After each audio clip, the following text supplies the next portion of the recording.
அன்பார்ந்த மாணவர்களே வணக்கம். இந்த அடிப்படை தானியங்கி ஊர்தி பொறியியல், அதாவது பேசிக் ஆட்டோமொபைல் இன்ஜினியரிங் தியரி, அந்த பாடப்பகுதியில் அலகு 5 என்ஜின் என்ற பகுதியை தான் பார்க்க இருக்கின்றோம். இன்னைக்கு பார்க்க போற அந்த பாடப்பகுதியினுடைய கற்றல் நோக்கம் என்ன என்பதை இப்பொழுது பார்க்கலாம். முதலாவது கற்றல் நோக்கம், உள்ளெறி என்ஜினில் உள்ள முக்கிய பாகமான இணைப்புத்தண்டு மற்றும் பிஸ்டன் இணைப்புத்தண்டு இணைக்கும் முறைகள் பற்றியும் அறிந்து கொள்ளுதல். அப்போ இணைப்புத்தண்டு என்றால் என்ன, அந்த இணைப்புத்தண்டை பிஸ்டனோடு இணைக்கும் முறைகள் பற்றி அறிந்து கொள்ளப் போகின்றோம். இதுதான் முதலாவது கற்றல் நோக்கம். ரெண்டாவது கற்றல் நோக்கம் என்னன்னு பார்ப்போம். உள்ளெறி என்ஜினில் உள்ள முக்கிய பாகங்களான வளைவச்சு தண்டு மற்றும் அதிர்வு தாங்கி பற்றிய அறிந்து கொள்ளுதல். அப்போ அதிர்வு தாங்கியும் வளைவச்சு தண்டு இந்த ரெண்டுமே ரொம்ப மிக முக்கியமான பாகம் இந்த உள்ளெறி என்ஜினில். ஆக மாணவர்களே, முதலாவது கற்றல் நோக்கம் இணைப்புத்தண்டு, அந்த பாகம் எப்படி அமைப்பு இருக்கு, அதில் பிஸ்டனோட இணைப்புத்தண்டை இணைக்கும் முறைகளை பற்றி விரிவாக பார்க்க இருக்கின்றோம். பாருங்கள் மாணவர்களே, முதலாவதாக இணைப்புத்தண்டு, அதாவது கனெக்டிங் ராட் என்று ஆங்கிலத்தில் கூறுவார்கள். இது எதுக்கு யூஸ் ஆகுதுங்கிறத முதல் பாயிண்டாக கொடுத்துருக்கு. இணைப்புத்தண்டானது வளைவச்சு தண்டையும் பிஸ்டனையும் இணைக்க பயன்படுகின்றது. பிஸ்டனின் மேலும் கீழுமான அசைவை வளைவச்சு தண்டிற்கு சுழல் விசையாக மாற்றவும் பயன்படுகின்றது. அப்போ இந்த கனெக்டிங் ராடு தான் அந்த பிஸ்டனையும் கிராங்க் ஷாஃப்டையும் கனெக்ட் பண்ணுது. அப்போ இது ஒரு ரொம்ப முக்கியமான பாகம். என்ஜினில் கனெக்டிங் ராடுங்கிறது மிகவும் முக்கியமான பாகங்கள். இதுதான் பிஸ்டனையும் கிராங்க் ஷாஃப்டையும் கனெக்ட் பண்ணுது. அதாவது பிஸ்டன் என்ஜினில் மேலேயும் கீழேயும் போயிட்டு வரும். அப்போ தான் ஒரு வீச்சுன்னு சொல்லுவோம். மேலேருந்து கீழே வந்தோன்னா ஒரு வீச்சு. அப்போ அந்த பிஸ்டன் மூவ் ஆகிறது எதில் கடத்தப்படுது, இணைப்புத்தண்டு. அந்த பிஸ்டன் மூவ்மெண்ட்டை இணைப்புத்தண்டில் கடத்தப்பட்டு கடைசியாக சுழல் விசையாக கிராங்க் ஷாஃப்ட் வளைவச்சு தண்டிற்கு கடத்தப்படுகின்றது. அதனால் அந்த ரெசிப்ரோகேட்டிங் மோஷன், மேலும் கீழும் அசைகிற இயக்கமானது சுழல் விசையாக மாற்றப்படுகின்றது. இது ஃபோர்ஜ்டு ஸ்டீலால் தயாரிக்கப்படுகின்றது. ஏன்னா என்ஜின் சிலிண்டருக்குள்ள ரொம்ப வெப்பம் கிரியேட் ஆகும். அப்போ அந்த வெப்பத்தை தாங்கணும்னா ஃபோர்ஜ்டு ஸ்டீலால் அந்த கனெக்டிங் ராடு பண்ணியிருப்பாங்க. அதே மாதிரி பிஸ்டன் பார்த்தோம். பிஸ்டன் எந்த மெட்டீரியல் ஞாபகம் இருக்கா மாணவர்களே? ஏன்னா piston, connecting rod, crank shaft வருது முத இரும்பில் மேனுஃபேக்சரிங் பண்ணாங்க. ஆனால் அதுக்கப்புறம் பார்த்தீங்கன்னா பிஸ்டனோட வெயிட்டை ரெடியூஸ் பண்ணுவதற்காக அலுமினியம் அலாய், இப்போ இருக்கிற வண்டிகளில் எல்லாமே பிஸ்டன் அலுமினியம் அலாய் தான் யூஸ் பண்ணுறாங்க. இதனோட அமைப்பு, அதாவது இணைப்புத்தண்டு கனெக்டிங் ராடோட அமைப்பு இந்த படத்தில் காட்டப்பட்டிருக்கு. கனெக்டிங் ராட் லைன் டயக்ராம் எப்படி இருக்குங்கிறத இந்த படத்தில் காட்டப்பட்டிருக்கு. வலது பக்கத்தில் பாருங்கள், ஒரு ரவுண்ட் ஷேப் இருக்கா, சின்ன ரவுண்டு சர்க்கிள்.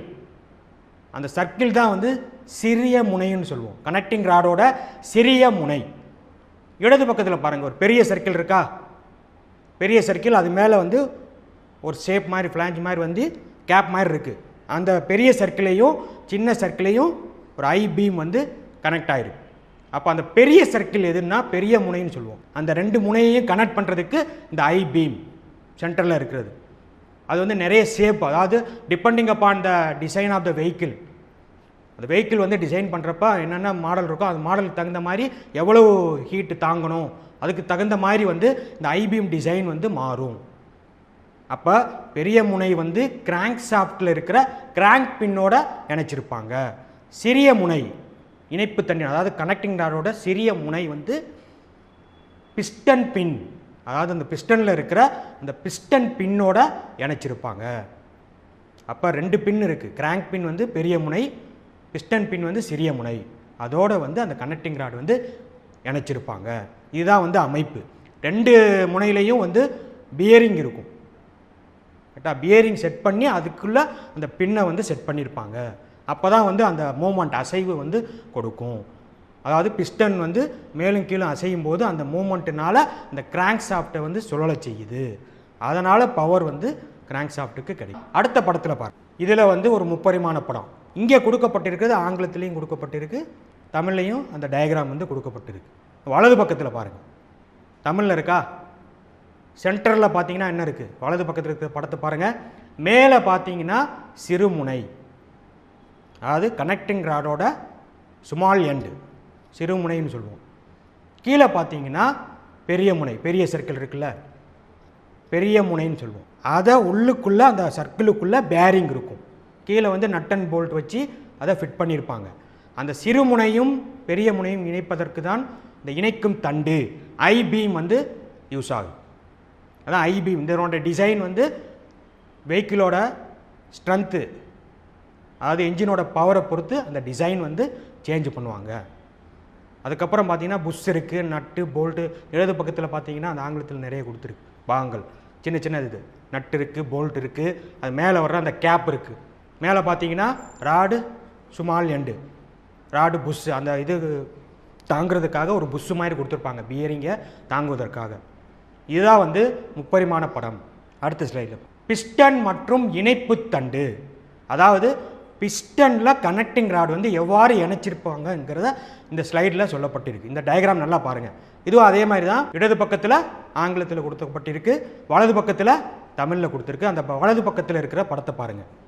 அதாவது ஒரு பிஸ்டன் என்ஜின் சிலிண்டருக்குள்ளே இருக்கிற அந்த பிஸ்டனும் கனெக்டிங் ராடோட அமைப்பு வந்து கொடுக்கப்பட்டுள்ளது.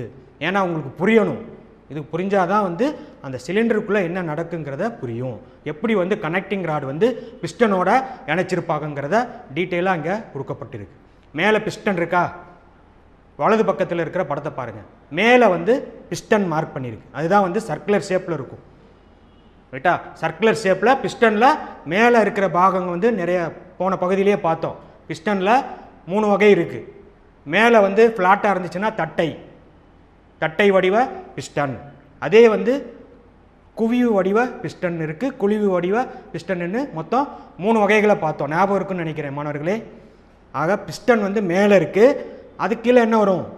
பிஸ்டன் வளையங்கள், அதாவது ரிங்ஸ். பிஸ்டன் வளையங்கள் 2 வகைப்படும். அழுத்தும் வளையம், எண்ணெய் வளையம், அதாவது கம்ப்ரெஷன் ரிங்ஸ், ஆயில் ரிங்ஸ்னு ஆங்கிலத்தில் சொல்லுவோம். அதுதான் வந்து மொதல் வந்து அழுத்தும் வளையம் இருக்கும். பிஸ்டனுக்கு கீழே ஒரு குரு மாதிரி கொடுத்துருப்பாங்க, பள்ளம் மாதிரி இருக்கும். அந்த பள்ளத்தில் மேலே வந்து அழுத்தும் வளையம் இருக்கும், அதுக்கு கீழே ஆயில் வளையங்கள் பொருத்தப்பட்டிருக்கும். அழுத்தும் வளையம் 2-3 இருக்கும், ஆயில் ரிங்ஸ் வந்து 1 இருக்கும். இந்த ஆயில் ரிங்ஸ் எதுக்கு? இந்த ஆயிலை வந்து அந்த பிஸ்டன் வந்து சிலிண்டருக்குள்ளே மேலும் கீழும் போகும்போது டிஸ்ட்ரிபியூட் பண்ணுறதற்காக. அந்த ஆயில் வந்து அப்படியே வந்து சிலிண்டர் சுவத்தில் டிஸ்ட்ரிபியூட் பண்ணும் அந்த ஆயில். அப்போ தான் வந்து அது கூலிங் கிடைக்கும், லூப்ரிகேஷன் ஆகும். இல்லைனா பார்ட்ஸ் எல்லாமே வந்து தேய்மானம் இருக்கும். அதை தடுப்பதற்காக தான் இந்த லூப்ரிகேஷன் ஆயில் வந்து யூஸ் பண்ணுறோம். அதுக்கப்புறம் பார்த்தீங்கன்னா கீழே படத்தை பாருங்கள். பிஸ்டன் பின் இருக்கா? அந்த கனெக்டிங் ராடோட சிறிய முனை வந்து பிஸ்டன் பின்னோட இணைச்சிருக்காங்க. பிஸ்டன் பின்னோட இணைச்சிருக்காங்க, சிறிய முனைன்னு போட்டிருக்கு பாருங்கள். பிஸ்டன் பின், சிறிய முனை. அதுக்கப்புறம் இணைப்பு தண்டோட ஐபீம். ஐபீம் வந்து ஒரு பெரிய சர்க்கிளோட கனெக்ட் ஆகிருக்கா? கீழே பாருங்கள் படத்தில். பெரிய முனை மற்றும் உருளை தாங்கி, அதாவது bearing, big end and bearing கொடுத்துருக்கு ஆங்கிலத்தில். ஸோ அதோட கனெக்ட் ஆகிருக்கு. இதுதான் வந்து கனெக்டிங் ராடில் பிஸ்டனோட இணைக்கும் போது இருக்கிற முக்கியமான பாகங்கள். இந்த அமைப்பு புரிஞ்சதுன்னா உனக்கு வந்து சிலிண்டருக்குள்ளே என்ன நடக்கும், என்னென்ன காம்பனண்ட் இருக்கும், முக்கியமாக ஒவ்வொரு காம்பனண்ட்டோட வேலை என்னங்கிறது உங்களுக்கு புரியும். அடுத்த ஸ்லைடு. இப்போ பிஸ்டன் இணைப்பு தண்டு இணைக்கும் முறைகள். ஒரு என்ஜின் இயங்குவதற்கு பிஸ்டன் இணைப்பு தண்டு அசம்பிளி மிக முக்கியமானதாகும். இப்போ எந்த ஒரு என்ஜினை வந்து இயங்க செய்யணும்னாலும் இந்த 2 அசம்பிளி மிக முக்கியம். அதனால தான் இதுக்கு முன்னாடி உள்ள ஸ்லைடில் இந்த பிஸ்டன் கனெக்டிங் ராட் அசம்பிளியோட பாகங்களை பற்றி டீட்டெயிலாக பார்த்தோம். அதுதான் இங்கே சொல்லப்பட்டிருக்கு. ஒரு என்ஜின் இயங்குவதற்கு பிஸ்டன் இணைப்பு தண்டு அசம்பிளி மிக முக்கியமானதாகும். 2வது பாயிண்ட் பாருங்கள். பிஸ்டன் மற்றும் இணைப்பு தண்டை இணைப்பதற்கு பிஸ்டன் பின் பயன்படுத்தப்படுகின்றது. அதாவது பிஸ்டனையும் இணைப்பு தண்டு கனெக்டிங் ராடையும் இணைக்கிறதுக்கு மெயினாக என்ன யூஸ் ஆகுது? பிஸ்டன் பின். அதை வச்சு தான் கனெக்ட் பண்ணுறாங்க. அதாவது கனெக்டிங் ராடோட சிறிய முனை பிஸ்டன் பின்னால் இணைச்சு. அடுத்த ஸ்லைட். பிஸ்டன் பின்னானது பிஸ்டனுடனும் இணைப்பு தண்டுடனும் பின்வரும் 3 முறைகளில் இணைக்கப்படுகின்றது. அதாவது 3 மெத்தடில் அந்த பிஸ்டன் பின்னை வந்து பிஸ்டனோட கனெக்டிங் ராடோட சிறிய முனை இணைப்பதற்கு 3 வழிகள் சொல்லப்பட்டிருக்கு. அது என்னென்ன வழிகள்ங்கிறத பார்ப்போம். இவ்வாறு இணைக்கும் முறை என்ஜினுடைய இழுதிறன் மற்றும் ஆற்றல் வெளியிடும் திறனுக்கேற்ப மாறுபடுகிறது. அதாவது அந்த இணைக்கும் முறை எதை பொறுத்து இருக்கும்னா, depends upon the power and torque produced in an engine. என்ஜினில் ப்ரொடியூஸ் ஆகின்ற பவர், டார்க் அதை பொறுத்து தான் இந்த வகைகள் இருக்கும். அது என்னென்ன வகைகள்ன்றது இந்த ஸ்லைடில் கொடுக்கப்பட்டிருக்கு. 3 முறைகள் இருக்குது. முதலாவது முறை நிலையான இணைப்பு முறை, ஃபிக்ஸட் டைப் சொல்வார்கள் ஆங்கிலத்தில். ரெண்டாவது முறை செமி ஃப்ளோட்டிங் முறை, அதாவது semi floating type. Full floating முறை. ஃபுல் ஃப்ளோட்டிங் முறைன்னா என்னென்னா முழு பங்கு மிதக்கும் பின். ஒவ்வொன்றா பார்ப்போம். எப்படி வந்து பிஸ்டனோட அந்த கனெக்டிங் ராட் அந்த பிஸ்டன் பின்னை வச்சு இணைச்சிருக்காங்கங்கிறத கொஞ்சம் டீட்டெயிலாக பார்ப்போம். ஃபஸ்ட்டு பார்க்க போகிறது நிலையான இணைப்பு முறை, ஃபிக்ஸட் டைப். இம்முறையில் பிஸ்டன் இணைப்பு தண்டு இரண்டையும் இணைக்கும் பிஸ்டன் பின்னானது வெளியே வராமல் இருக்க பிஸ்டன் பின்பாஸ் பகுதியில் செட் ஸ்க்ரூ மூலம் நிலையாக இணைக்கப்பட்டிருக்கும். அதாவது பிஸ்டன் பின் பாஸில் ஒரு ஸ்க்ரூ இருக்கும், நிலையான ஸ்க்ரூ இருக்கும். அந்த ஸ்க்ரூ வச்சு பிஸ்டன் பின்னையும் இணைப்பு தண்டு ரெண்டையும் இணைச்சிருப்பாங்க. அதாவது இது ஃபிக்ஸட் டைப், ஸ்க்ரூ வச்சு ஃபிட் பண்ணி இருக்கிறனால இது ஃபிக்ஸடு. அதனால தான் இதுக்கு நிலையான இணைப்பு முறை என்று சொல்கின்றோம். இதற்காக இணைப்பு தண்டின் சிறு முனையானது பிஸ்டன் பின்னை மையமாக கொண்டு அசையும்படி அமைக்கப்பட்டிருக்கும். ஏன்னா பிஸ்டன் பின்னோட இணைச்சதுக்கப்புறம் அந்த கனெக்டிங் ராடு தான் வந்து மூவ்மெண்ட் இருக்கணும், அசையணும். அந்த அசைவு தான் வந்து கிராங்க் ஷாஃப்ட்டுக்கு வந்து கடத்தப்படுகிறது. கேஸ் ஃபோர்ஸுனால பிஸ்டன் வந்து கீழே தள்ளப்படும் போது கனெக்டிங் ராடோட மூவ்மெண்ட் வந்து கிராங்க் ஷாஃப்ட்டுக்கு வந்து கடத்தப்படுது. இதனோட படத்தை தான் இதில் பார்க்கலாம். அதாவது நிலையான இணைப்பு முறை, ஃபிக்ஸட் டைப். பிஸ்டன் இருக்கா, பிஸ்டனில் சென்டரில் பாஸ் பின் இருக்கும், ஒரு பெரிய ஹோல் இருக்கும், ஓகேவா? அது பாஸ்ன்னு சொல்லுவோம், பிஸ்டன் பாஸ். அந்த பிஸ்டன் பாஸில் தான் பிஸ்டன் பின் வந்து இன்ஷர்ட் பண்ணியிருப்பாங்க. அப்போ அதில் வந்து ஒரு ஸ்லாட் இருக்கும், ஸ்க்ரூ மாதிரி இருக்கும். அந்த ஸ்க்ரூவை வச்சு அந்த பிஸ்டன் பின் வந்து கனெக்டிங் ராடோட சிறு முனையில் அட்டாச் பண்ணி டைட் பண்ணியிருப்பாங்க. அதுதான் வந்து நிலையான இணைப்பு. அதனோட படத்தை தான் இந்த ஸ்லைடில் காட்டப்பட்டிருக்கு. அடுத்தது ரெண்டாவது முறை செமி ஃப்ளோட்டிங் டைப். இவ்வகை இணைப்பில் இணைப்பு தண்டில் சிறு முனைப்பகுதி ஸ்பிளிட் செய்யப்பட்டு ஒரு கிளாம்ப் போன்று இருக்கும். அதாவது கனெக்டிங் ராட் இருக்குல்ல, இணைப்பு தண்டு, அந்த கனெக்டிங் ராடோட சிறு முனையில் 2 இதாக ஸ்பிளிட் பண்ணியிருப்பாங்க. அதை ஸ்பிளிட் பண்ணோம்னா ஒரு கிளாம்ப் மாதிரி இருக்கும். அப்போ ஒரு கிளாம்ப் மாதிரி ஆகிறதுனால அந்த கிளாம்புக்குள்ளே பிஸ்டன் பின்னு வந்து ஃபிட் பண்ணுவதற்கு ஒரு ஸ்லாட் மாதிரி கொடுத்துருப்பாங்க. அந்த ஸ்பிளிட் பண்ணதில் அந்த ஸ்லாட்டில் அந்த பிஸ்டன் பின் ஸ்லாட்டோட அது வந்து செட் ஆயிரும், அந்த ஸ்பிளிட் செய்யப்பட்ட சிறுமுனை பகுதி. ஸோ இது வந்து என்னென்னா செமி ஃப்ளோட்டிங் டைப்னு சொல்லுவோம். இந்த கிளாம்பை இணைப்பாணி உதவியுடன், அதாவது பிஸ்டன் பின்னோட இணைத்து பிஸ்டன் பின் வெளியே வராமல் வடிவமைக்கப்பட்டிருக்கும். அப்போ அந்த கிளாம்பில் இது பண்ணிட்டோம்னா அந்த பிஸ்டன் பின் வந்து வெளியே வராது, கனெக்டிங் ராடு சிறுமுனையிலேருந்து வெளியே வராது.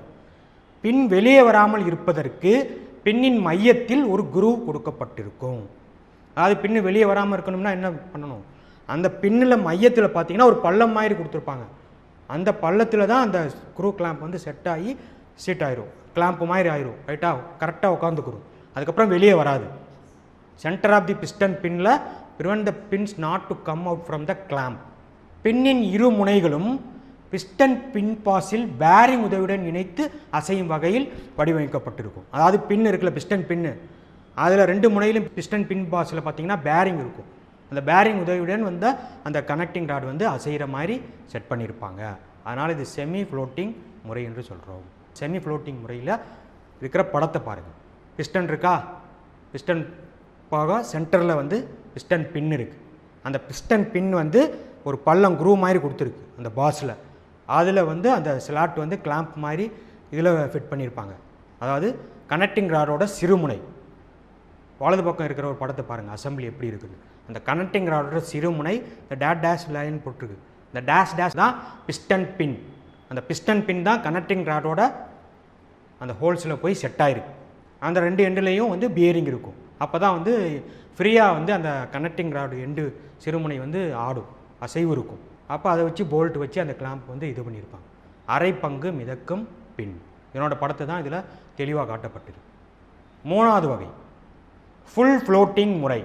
இந்த அமைப்பில் பிஸ்டன் பின்னை எவ்வித சிரமமும் இல்லாமல் இணைக்கும் வகையில் அமைந்திருக்கும். ஈஸியாக கனெக்ட் பண்ணுறதுக்கு, அதாவது கனெக்டிங் ராடையும் பிஸ்டன் பின்னையும் பிஸ்டனோட இணைக்கிறதுக்கு very simple method. This method full floating type. இயக்கத்தின் போது பிஸ்டன் பின் வெளியே வந்து சிலிண்டர் சுவரில் தொட்டு பழுதை ஏற்படுத்தாத வகையில் பிஸ்டன் பின் பாஸில் 2 சர்க்கிளிப் பொருத்தப்பட்டிருக்கும். அதாவது அந்த பிஸ்டன் பின்னோட சிறுமுனை, கனெக்டிங் ராடோட சிறுமுனை இணைச்சிருப்பாங்க. ஒரு பியரிங் இருக்கும், அதுக்குள்ளே அந்த சிறுமுனை இணைச்சிருப்பாங்க. அந்த பிஸ்டன் பின்னோட 2 எண்டுலையும் பார்த்தீங்கன்னா சர்க்கிளிப்னு கொடுத்துருக்கு. 2 circlips were attached with the piston pin boss. என்னன்னா அந்த சர்க்கிளிப் எதுக்கு யூஸ் ஆகுதுன்னா, அந்த பிஸ்டன் பின் வந்து மூவ்மெண்ட் ஆகும்போது அந்த சிலிண்டர் சுவத்தில் போய் பற்றக்கூடாது. அந்த சுவத்தில் போய் பட்டுச்சுன்னா என்ன ஆகும், சிலிண்டர் சுவர் வந்து டேமேஜ் ஆயிடும். அப்போ அந்த டேமேஜ் ஆகாமல் இருக்கிறதுக்கு ஒரு ரப்பிங் ஆக்ஷன் மாதிரி கொடுக்கறதுக்காக இந்த 2 சர்க்கிளிப் வந்து பொருத்தப்பட்டிருக்கு. இதுதான் வந்து மெயின் பாயிண்ட். இந்த அமைப்பில் பிஸ்டன் பின்னானது இணைப்பு தண்டின் சிறிய முனை, பிஸ்டன் பின் பாஸ் ஆகிய இரண்டிலும் எளிதாக அசையும் தன்மை கொண்டதாக உள்ளது. எனவே இதற்கு ஃபுல் ஃப்ளோட்டிங் டைப் என்று பெயர். அதனால தான், அதாவது ஈஸியாக வந்து உள்ளே வந்து ஃபிட் பண்ணதுக்கப்புறம் இந்த கனெக்டிங் ராட் மூவ்மெண்ட் வந்து ஃப்ரீயாக இருக்கும். அதனால் இது ஃபுல் ஃப்ளோட்டிங் டைப் என்று சொல்லுகின்றோம். இதோட டயக்ராம் பாருங்கள், இந்த ஸ்லைடில் காட்டப்பட்டிருக்கு. ஃபுல் ஃப்ளோட்டிங்கில் பிஸ்டன் பின் இருக்கா, அதாவது பிஸ்டனில் பிஸ்டன் பின் இருக்கும், 2 எண்டுலையும் ஒரு சர்க்கிள் இருக்கா, அதான் circlip. 2 circlips connected with the boss end. அதுதான் வந்து அது சிலிண்டரில் போய் உராய்வு ஏற்படாமல் தடுக்கிறது. சிலிண்டரில் போய் உராய்வு ஏற்பட்டுச்சுன்னா என்னங்க, டேமேஜ் ஆகும், தேய்மானம் வரும். அதை தடுப்பதற்காக தான் அந்த 2 சர்க்கிளிப் வந்து சர்க்கிளாக காட்டப்பட்டிருக்கு. 2 சைடும் ஒரே மாதிரி இருக்குது. அந்த 2 எண்டுலையும் அதை ஃபிட் பண்ணியிருப்பாங்க. இதுதான் முழு பங்கு மிதக்கும் பின்.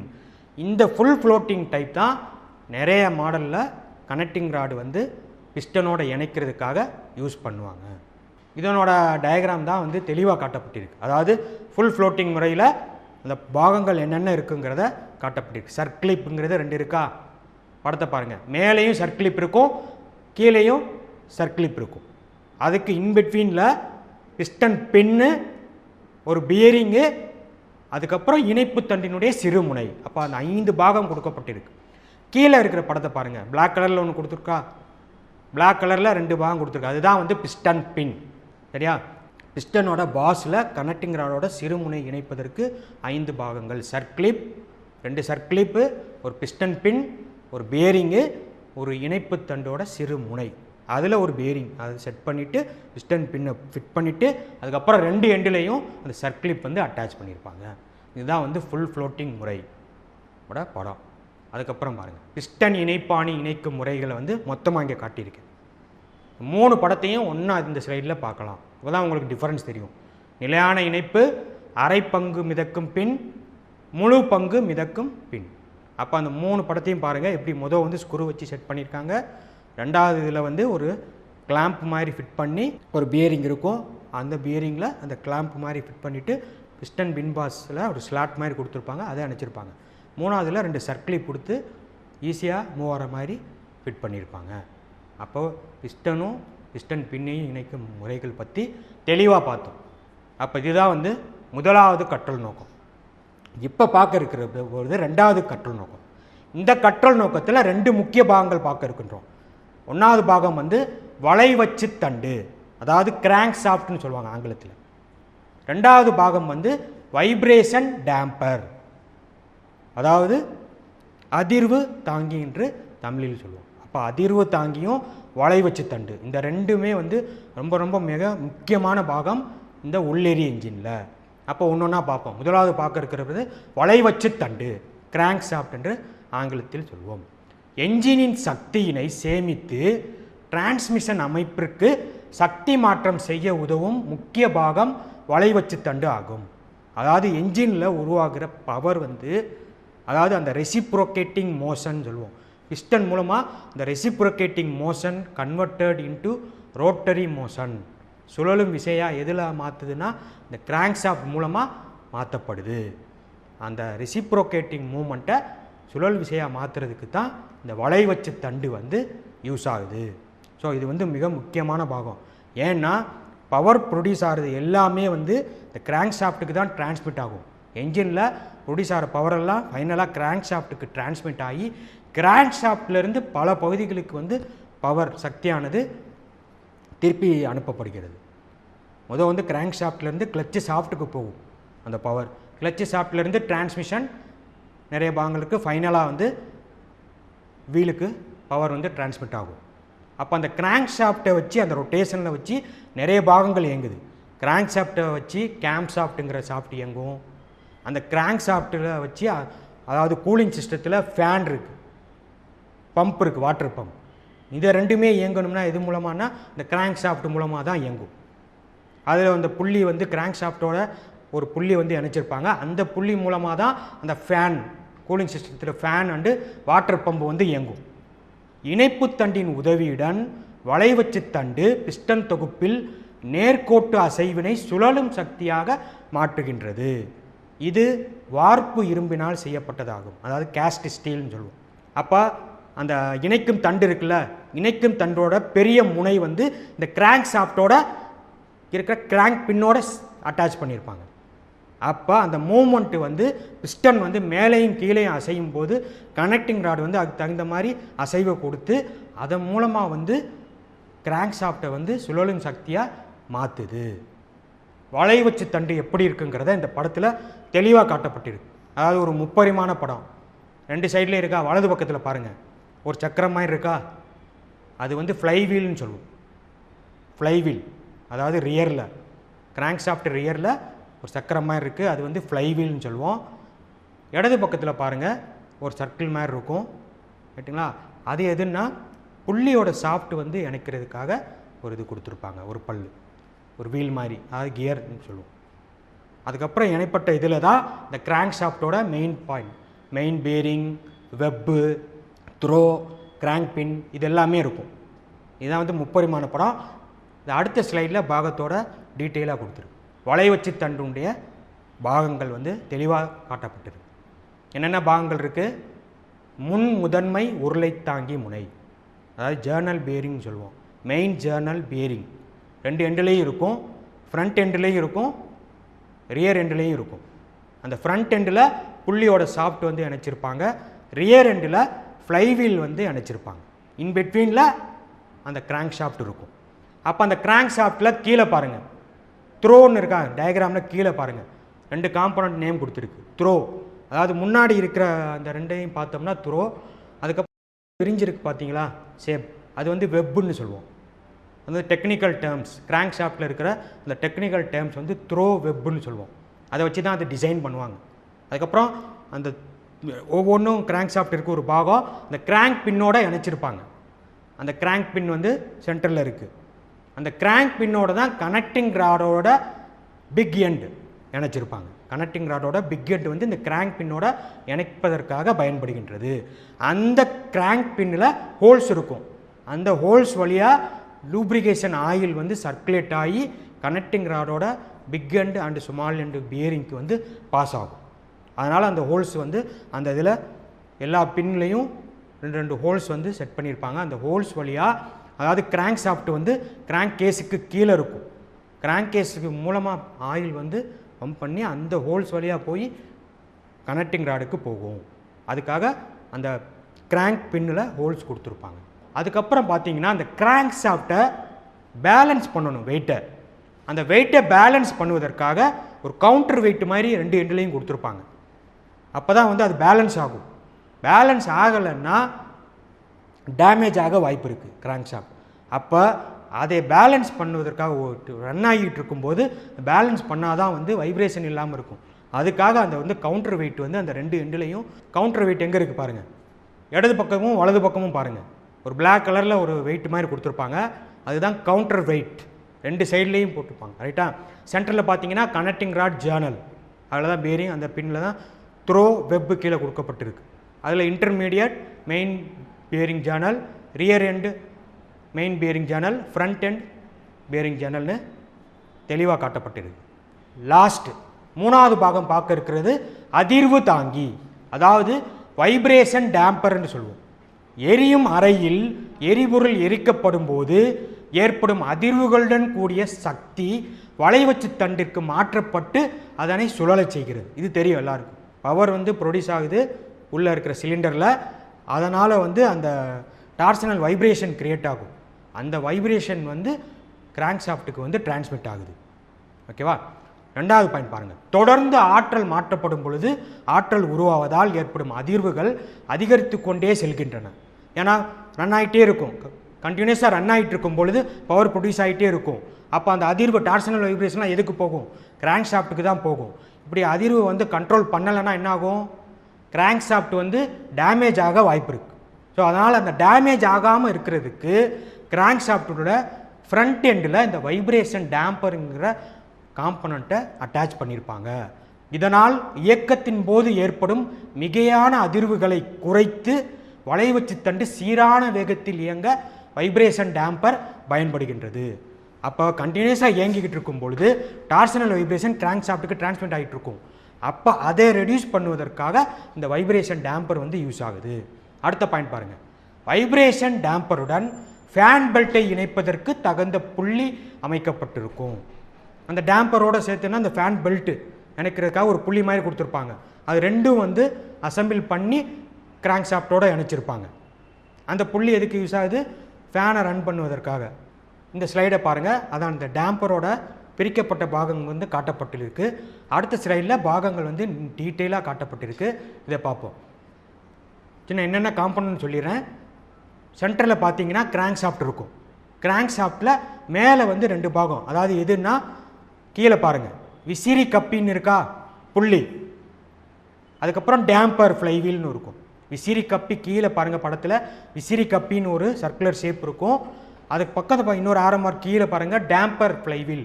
அப்போ அந்த டேம்பர் ஃப்ளைவீலும் விசிறி கப்பியும் உராய்வு ஆகாமல் இருக்கிறதுக்காக ஒரு ஃப்ரிக்ஷன் மூலமாக இணைச்சிருப்பாங்க. அந்த ரெண்டும் எதில் இணைச்சிருப்பாங்கன்னா கிராங்க் ஷாஃப்ட்டு சென்டரில் இணைச்சிருப்பாங்க.